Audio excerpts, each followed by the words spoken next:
Shanmugam IAS Academy. This is the Hindu News Analysis for the date 5th of October 2021. Let's go into the analysis. The first article for the day is Government Moods Changes to the Forest Act.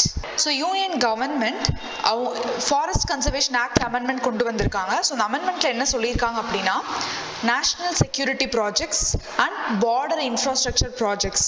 So அவங்க central கவர்மெண்ட்லேருந்து prior permission வேணும் before starting தேர் project அப்படிங்கிற மாதிரி சொல்லியிருக்காங்க. So இது எல்லாமே வந்து இந்த அமெண்ட்மெண்ட்ல வந்து கொண்டு வந்திருக்காங்க. So the proposed amendment is a part of larger rationalising of existing forest laws the government has set. So இப்போ இருக்க எக்ஸிஸ்டிங் ஃபாரஸ்ட் லாஸை இன்னமும் ஃபர்தராக ரேஷனலைஸ் பண்ணுறதுக்காக தான் இந்த மாதிரி ஒரு அமெண்ட்மெண்ட் கொண்டு வந்திருக்கோம். ஸோ இது வந்து 15 days வந்து பப்ளிக் டிஸ்கஷன்ஸ்க்கு ஓப்பனாக இருக்கு அப்படிங்கிறதும் வந்து இதில் சொல்லியிருக்காங்க. ஸோ இந்த டிராஃப்ட் அமெண்ட்மெண்ட்ஸ்ல வந்து பார்த்தீங்கன்னா they propose to grant exceptions to railways, roads, tree plantations, oil exploration, wildlife tourism and strategic projects in the forest. They seek to empower state கவர்மெண்ட்ஸ்க்கும் ஒரு ரைட் கொடுக்குறாங்க. என்னது அப்படின்னா to lease the forest land to private individuals and corporations. So forest லேண்ட்ஸை private individuals and கார்பரேஷன்ஸ்க்கு லீஸ்க்கு விடலாம் அப்படின்னு ஸ்டேட் கவர்மெண்ட்ஸ்க்கு சொல்லியிருக்காங்க. ஸோ ஃபாரஸ்ட் ஐடென்டிஃபிகேஷன் அந்த ப்ராசஸை டைம் பவுண்ட் மேனரில் கம்ப்ளீட் பண்ணணும் அப்படின்னு வந்து சொல்லியிருக்காங்க. They also propose to enable the creation of no go areas. அதாவது அந்த நோ கோ ஏரியாஸ்லாம் என்னென்ன அப்படிங்கிறத ஸ்பெசிஃபை பண்ணி அந்த இடத்துல ஸ்பெசிஃபைட் ப்ராஜெக்ட்ஸை அலோவ் பண்ண கூடாது அப்படிங்கறத சொல்லியிருக்காங்க. அண்ட் இது ரிலேட்டடா ஒரு லேண்ட்மார்க் கேஸ் இருக்கு, கோதவர்மன் case. The case has started off as a petition to stop illegal felling of timber in the Nilgiri Hills but ended up expanding the coverage of the Forest Conservation Act. So the proposed amendment in the amendment proposed பண்ணாங்க இல்லையா, it seeks to reduce the scope of the judgment. So the judgment ஓட scope வந்து என்ன பண்ணுது, இப்ப propose பண்ணிருக்க amendment வந்து reduce பண்ணுது by limiting the applicability of Forest Conservation Act to only such land. So அந்த Forest Conservation Act வந்து ஒரு சில lands மட்டும் தான் applicable அப்படிங்கிற மாதிரி சொல்லியிருக்காங்க அந்த amendment கீழே. எந்தெந்த ஆக்ட் அப்படின்னா எந்தெந்த லேண்டுக்குன்னா declared or notified as forest under Indian Forest Act 1927. So the Indian Forest Act 1927 படி எந்தெந்த ஃபாரஸ்ட் எல்லாம் வந்து நம்ம நோட்டிஃபை பண்ணியிருக்கோமோ அதுக்கு தான் வந்து Forest Conservation Act applicable. Recorded as forest land in the government record prior to 25th October 1980 with the exception of such land if its use has been changed from forest to non-forest purpose prior to 12th December 1966.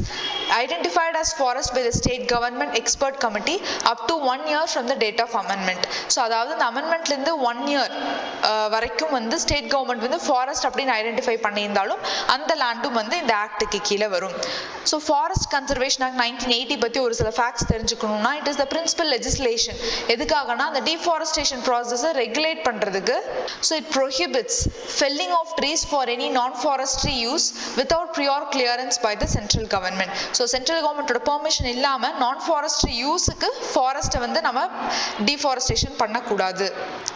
So the clearance process அந்த ஃபாரஸ்ட்ல வந்து deforestation பண்ணலாமா அந்த clearance process வந்து local forest right holders அவங்க கிட்ட இருந்து கேட்கணும். And அது மட்டும் இல்லாமல் வைல்ட் லைஃப் அத்தாரிட்டிஸ் இருந்தும் கேட்கணும்னு சொல்லியிருக்காங்க. ஸோ சென்டருக்கு வந்து ரிஜெக்ட் பண்ணுறதுக்கான பவர் வந்து இருக்குது. Centre is empowered to reject such request or allow it with legally binding conditions அப்படின்னு வந்து சொல்லியிருக்காங்க. ஸோ இதுதான் வந்து forest conservation act 1980. So next article is supreme court lashes out at farmers groups. So எதனால அப்படின்னா supreme court வந்து என்ன சொல்லியிருக்காங்கன்னா இந்த ஃபார்மர்ஸ் பில்க்கு அகைன்ஸ்டாக ப்ரொடெஸ்ட் பண்ணிட்டு இருந்தனால அதாவது யூபியில் உத்தரப்பிரதேஷில் ப்ரொடெஸ்ட் பண்ணிட்டு இருந்தப்ப அங்கே ஒரு வைலன்ஸ் வந்து நேற்று நடந்தது. கிட்டத்தட்ட ஒரு 8 persons வந்து they were killed. அதுக்கு வந்து யாருமே ரெஸ்பான்சிபிலிட்டி எடுத்துக்கல. அண்ட் சுப்ரீம் கோர்ட் ஃபார்மர்ஸ் குரூப்ட லேஷ் அவுட் பண்ணிட்டாங்க. அதாவது ஆல்ரெடி வந்து சுப்ரீம் கோர்ட்ல கேஸ் நடந்துட்டு இருக்கப்ப you should not protest, stop protesting அப்படின்னு வந்து சுப்ரீம் கோர்ட் லேஷ் அவுட் பண்ணியிருக்காங்க. ஸோ எந்த ஃபார்முலாஸ் 3 ஃபார்முலாஸ் இதுக்கு அகைன்ஸ்டாக தான் வந்து அந்த ப்ரொடெஸ்ட் நடக்குது. Farmers Produce Trade and Commerce Promotion and Facilitation Act 2020. So இந்த ஆக்ட் வந்து எதுக்காக அப்படின்னா ஃபார்மர்ஸ் வந்து யூஸ்வலாக வந்து அவங்களோட ப்ரொடியூஸை ஏபிஎம்சி அதாவது மண்டீஸ் கவர்மெண்ட் மண்டீஸ் இருக்கு இல்லையா, ஸோ அங்கே தான் போய் சேல் பண்ணிட்டு இருந்தாங்க. இருந்தாங்க. பட் இப்போ வந்து என்ன சொல்லியிருக்காங்க இந்த ஆக்ட் மூலமா அப்படின்னா, மண்டீஸ்ல மட்டும் கிடையாது, நீங்க ஓப்பன் மார்க்கெட்லயும் எங்க வந்து பெட்டர் ரெம்யூனரேஷன் வருதோ அங்க வந்து நீங்க போய் சேல் பண்ணிக்கலாம் அப்படிங்கிற மாதிரி சொல்லியிருக்காங்க. அண்ட் அடுத்தது, ஸோ இது எதுக்காக அப்படின்னா, ஏபிஎம்சில தான் வந்து எம்எஸ்பி அதாவது மினிமம் சப்போர்ட் பிரைஸ் கிடைக்கும். ஆனா அவுட் சைட் மார்க்கெட் போயிட்டா நம்மளுக்கு மினிமம் சப்போர்ட் பிரைஸ் கிடைக்காது. ஸோ கவர்மெண்ட் வந்து இந்த மாதிரி வந்து வெளியே மார்க்கெட்ல போய் சேல் பண்றதுனால அப்படியே மினிமம் சப்போர்ட் பிரைஸை கொஞ்சம் கொஞ்சமா கம்மி பண்ணிக்கலாம். அதுக்காக தான் இந்த மாதிரி ஒரு சிஸ்டம் இன்ட்ரடியூஸ் பண்றாங்க அப்படின்ட்டு தான் வந்து அவங்க இந்த ஆக்டுக்கு அகைன்ஸ்டா ப்ரொடெஸ்ட் பண்றாங்க. அண்ட் அடுத்தது, farmers empowerment and protection agreement on price assurance and farm services act 2020. So இது வந்து என்னன்னா கான்ட்ராக்ட் ஃபார்மிங். ஸோ இந்த கான்ட்ராக்ட் ஃபார்மிங் மூலமாக வந்து ப்ரைவேட் என்ன பண்ணலாம், டேரெக்டாக வந்து அந்த என்டையர் ஃபார்ம் லேண்டையும் அக்வயர் பண்ணி ஜஸ்ட் அவங்க வந்து கல்டிவேட் மட்டும் தான் பண்ணுவாங்க ஃபார்மர்ஸ். மித்தபடி எல்லா செலவும் வந்து அந்த வெளியிருந்து வந்து ப்ரைவேட் ஏஜென்சியே பண்ணிடுவாங்க. சப்போஸ் இந்த ப்ரைவேட் ஏஜென்சிஸ் வந்து ஒரு ரிலையன்ஸ் இல்லை வந்து ஒரு பெரிய கார்பரேட் கம்பெனியாக இருந்தாலோ அந்த ஃபார்மர்ஸை போய் டம்ப் பண்ணுறதுக்கு சான்சஸ் இருக்கு. ஸோ ஃபார்மர்ஸோட அட்டானமி வந்து போயிடும் அப்படிங்கிறது பயந்து தான் இந்த ஆக்டுக்கு அகைன்ஸ்டாக வந்து ஃபைட் பண்ணிட்டு இருக்காங்க. And amendments to essential commodities act 1955 வந்து பார்த்தோம்னா, ஸோ கவர்மெண்ட் வந்து ஒரு சில எசென்ஷியல் கமோடிட்டிஸ் வந்து they will be keeping. Okay, இதெல்லாம் வந்து எசென்ஷியல் கமோடிட்டிஸ், எப்பயுமே தேவையான ஒரு பொருட்கள். ஸோ கவர்மெண்ட் தான் வந்து ப்ரைஸ்லாம் வந்து ஃபிக்ஸ் பண்ணுவாங்க. ஸோ இப்போ வந்து பார்த்தீங்கன்னா கவர்மெண்ட்டே வந்து எப்போ வேணாலும் வந்து முன்னாடி வந்து அது கீழே எதெல்லாம் வரணும் அப்படின்ட்டு ஸ்டேட் கவர்மெண்ட்டோட கன்சல்டேஷன் எடுத்துக்கலாம். பட் இப்போ வந்து ஸ்டேட் கவர்மெண்ட்டோட கன்சல்டேஷன் வேணாம், சென்ட்ரல் கவர்மெண்ட்டே டேரெக்டாக எல்லா ஸ்டெப்ஸும் எடுத்துக்கலாம் அப்படின்னு சொல்லியிருக்காங்க. ஸோ அதனால தான் வந்து இந்த ஒரு ஆக்டுக்கு அகைன்ஸ்டாக வந்து ப்ரொடெஸ்ட் நடக்குது. ஸோ அதுதான் வந்து இந்த ஆர்டிக்கல் பற்றி நம்ம தெரிஞ்சுக்க வேண்டியது. Next article is survey on water supply in 500 cities. So a survey on household water supply and conditions of water bodies. So household water supply எப்படி இருக்கு and water bodies ஓட conditions எப்படி இருக்கு 500 citiesல, அது வந்து 2022ல அந்த சர்வே வந்து கேரி அவுட் பண்ணுவாங்க. யாரு அப்படின்னா union ministry of housing and urban affairs, அந்த மினிஸ்ட்ரி தான் வந்து பண்ண போறாங்க. ஸோ இது எதுக்கு கீழே நடக்குது அப்படின்னா AMRUT 2.0, அதாவது Atal mission for regeneration and urban transformation, அந்த ப்ராஜெக்டுக்கு கீழே தான் வந்து நடக்க போகுதுன்னு சொல்லியிருக்காங்க. அந்த சர்வே பேர் என்ன, நெக்ஸ்ட் இயர் நடக்க போற சர்வே பேர் என்னன்னு பார்த்தா பே Jal Survekshan would be carried out in 500 cities with a population வந்து பாத்தீங்கன்னா above 1 lakh each. So 1 lakh each above இருக்கிற இடத்துல எல்லாமே வந்து இந்த சர்வே வந்து பண்ணுவோம்னு சொல்லியிருக்காங்க. ஸோ அம்ரூட் மிஷன் பத்தி சொல்லணும்னா 2015ல ministry of housing and urban affairs தான் வந்து லான்ச் பண்ணாங்க. இதோட பர்பஸ் வந்து எவ்ரி ஹவுஸ் ஹோல்டுக்கு வந்து டேப் கனெக்ஷன் இருக்கா with assured supply of water and secondary வந்து சீவரேஜ் கனெக்ஷன் இருக்கா அப்படிங்கறது பார்க்கிறது. செகண்ட் வந்து the priority zone of the mission is water supply followed by sewerage. So first water supply தான், அதுக்கப்புறம் தான் sewerage அப்படின்னு சொல்லியிருக்காங்க. So to increase the amenity value of the cities by developing greenery and well maintained open spaces. So well maintained open spaces நம்ம என்ன பண்ணணும், increase பண்ணணும். And பொல்யூஷனை reduce பண்ணணும்னு சொல்லியிருக்காங்க. To reduce the pollution by switching to public transport or constructing facilities for non-motorized transport. So pollution வந்து எப்படி கம்மி பண்ணலாம் அப்படின்னா பப்ளிக் டிரான்ஸ்போர்ட்க்கு வந்து நம்ம ஷிஃப்ட் ஆகிறது மூலமா த்ரூ வாக்கிங், சைக்கிளிங், இல்லைனா ஒரு பஸ் எடுக்கிறது. ஸோ அந்த மாதிரியான பப்ளிக் டிரான்ஸ்போர்ட் வந்து எடுத்துக்கலாம், இல்லைனா வந்து நான் மோட்டரைஸ்டு டிரான்ஸ்போர்ட் வந்து எடுத்துக்கலாம் அப்படின்னு சொல்லியிருக்காங்க. So that is about this article. Next is drone based vaccine delivery model launch. So make in India base பண்ணின ஒரு drone based vaccine delivery model, ஏதாவது நார்த் ஈஸ்டர்ன் ஸ்டேட்ஸ்க்கு Indian council of medical research வந்து launch பண்ணியிருக்காங்க. அதுக்கு பேர் iDrone அப்படின்னு அர்த்தம். இன் நார்த் ஈஸ்டர்ன் ஏரியாஸ்க்கு வேக்சின் டெலிவரிக்காக இந்த மாடல் வந்து கிரியேட் பண்ணியிருக்காங்க. ஸோ இது வந்து ஒரு make in India drone. First south ஏஷியாவில் வந்து ஃபர்ஸ்ட் டைம் இது வந்து யூஸ் பண்ணுறாங்க. எதுக்காகனா கோவிட் வேக்சின்ஸை வந்து 15 கிலோமீட்டர் டிஸ்டன்ஸில் வந்து சப்ளை பண்ணுறதுக்காக.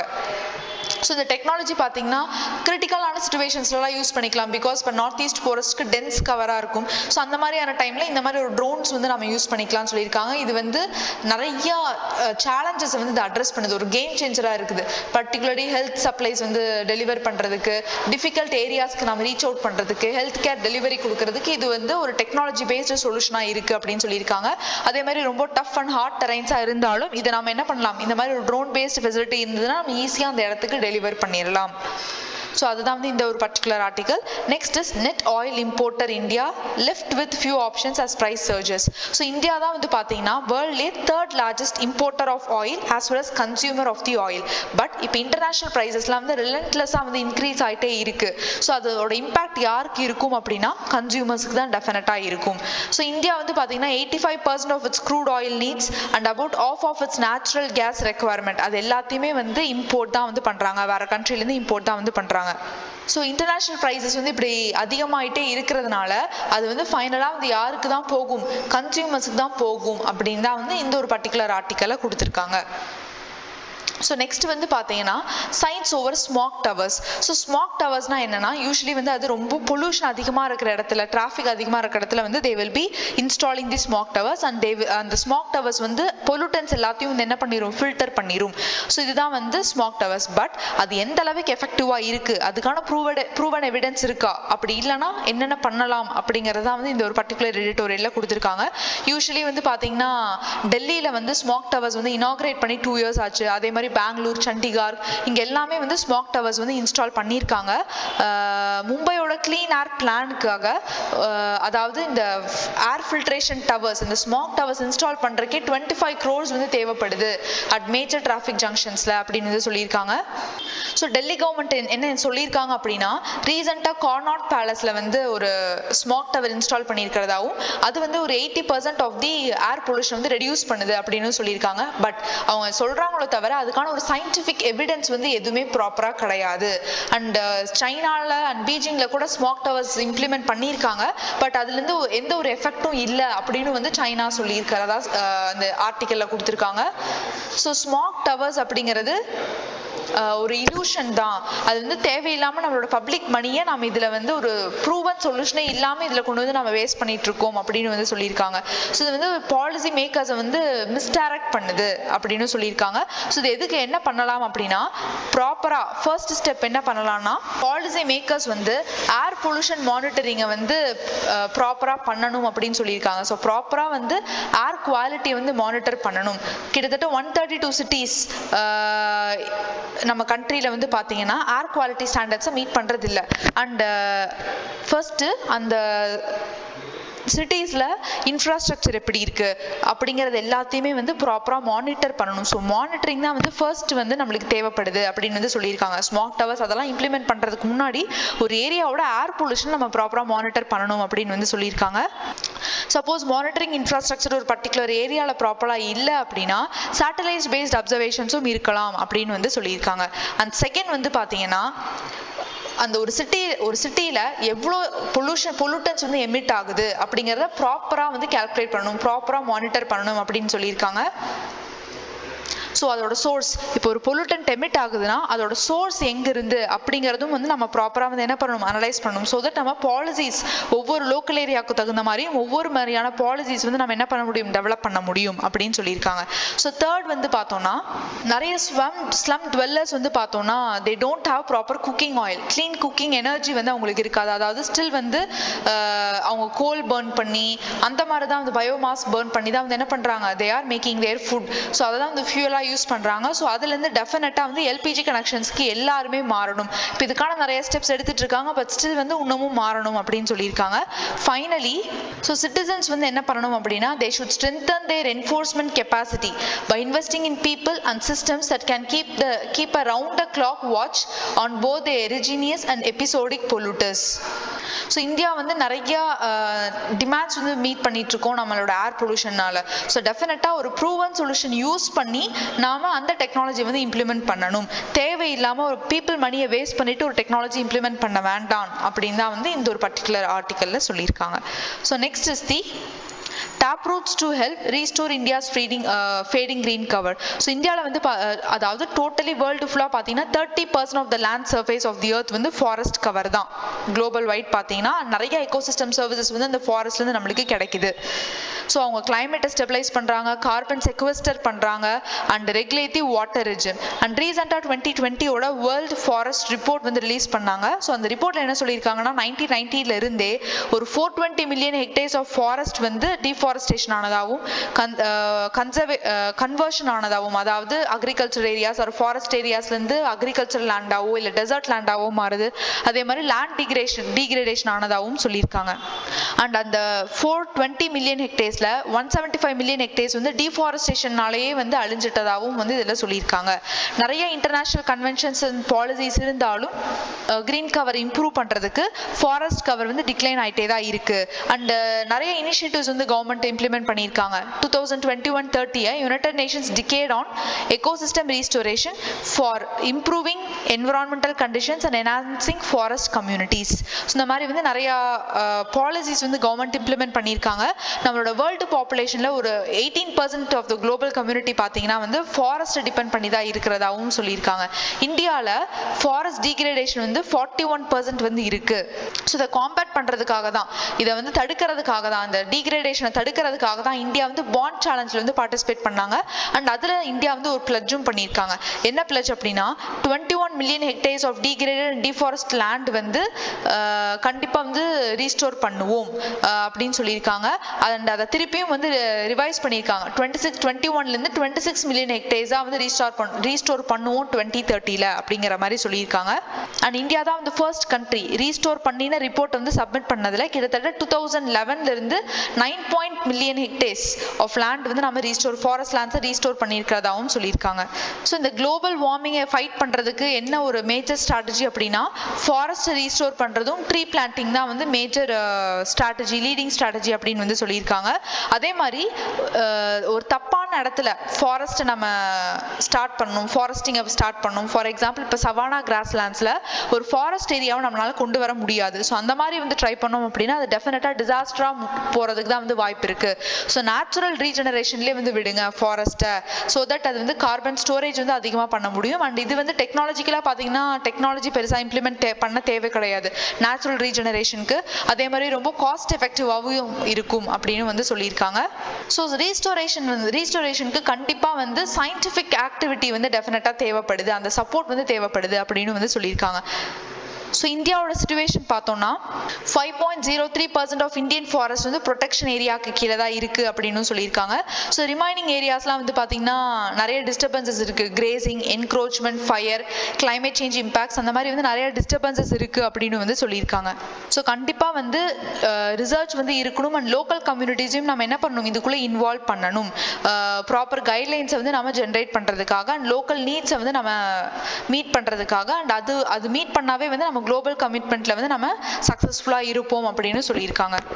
ஸோ இந்தியாவோட economic growth is helping to eliminate poverty.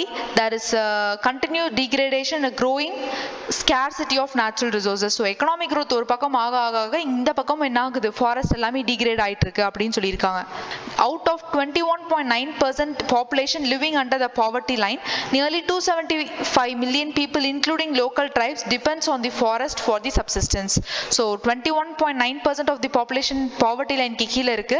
And அதுல ஒரு 275 மில்லியன் வந்து ஃபாரஸ்ட் டிபெண்டன்ட்டா தான் இருக்காங்க அவங்களோட டே டு டே சப்சிஸ்டன்ஸ்க்கு அப்படின்னு சொல்லியிருக்காங்க. ஸோ இதுல வந்து என்ன ஸ்டெப்ஸ் எடுக்கலாம் அப்படின்னா லோக்கல் கம்யூனிட்டியை நம்ம இன்வால்வ் பண்ணணும். ஜாயிண்ட் ஃபாரஸ்ட் மேனேஜ்மெண்ட் கமிட்டி அந்த மாதிரி வந்து ஃபார்ம் பண்ணணும் ஃபாரஸ்ட்டை ப்ரொடெக்ட் பண்றதுக்கு, அதை ரிவைவ் பண்றதுக்கு. அண்ட் அது மட்டும் இல்லாமல் அவங்க ப்ராப்பராக வந்து மேனேஜ் பண்ணுறாங்களா அப்படிங்கிறத ரிவ்யூ பண்ணணும் அப்படின்னு வந்து சொல்லியிருக்காங்க. அண்ட் அடிக்வேட் ஃபினான்சிங் தான் one of the major concern. So அதை வந்து ப்ராப்பராக கான்சன்ட்ரேட் பண்ணணும் அப்படின்னு சொல்லியிருக்காங்க. The involvement of multiple stakeholders இந்த forest restoration is bound to cause a conflict of interest among different stakeholders along with low priority and insufficient funding. It becomes even more challenging. So வந்து அது இந்த stack ஹோல்டர்ஸ்குள்ள அந்த invest பண்ணுறாங்க இல்லையா, அவங்களுக்குள்ளே நிறைய competition இருக்கு. அண்ட் ஃபண்டிங்கும் ப்ராப்பராக இல்லை அப்படின்னா இதுவே வந்து one of the major challenge தான். ஸோ அந்த சேலஞ்சை ப்ராப்பராக நம்ம கான்சன்ட்ரேட் பண்ணணும்னு சொல்லியிருக்காங்க. ஸோ இந்த இப்போ இருக்க நீட் ஆஃப் த ஹார் என்னன்னா இந்த கன்சர்ன்ஸ் எல்லாத்தையும் நம்ம வந்து ப்ராப்பராக வந்து மீட் பண்ணணும். ஸோ தட் ஒரு இன்க்ளூசிவ் டெவலப்மெண்ட் நடக்கும் அண்ட் ஃபாரஸ்ட் கவரும் வந்து இன்க்ரீஸ் ஆகும் அப்படின்னு சொல்லியிருக்காங்க. So this is about this article. So that's all for today's in the news analysis. Thank you.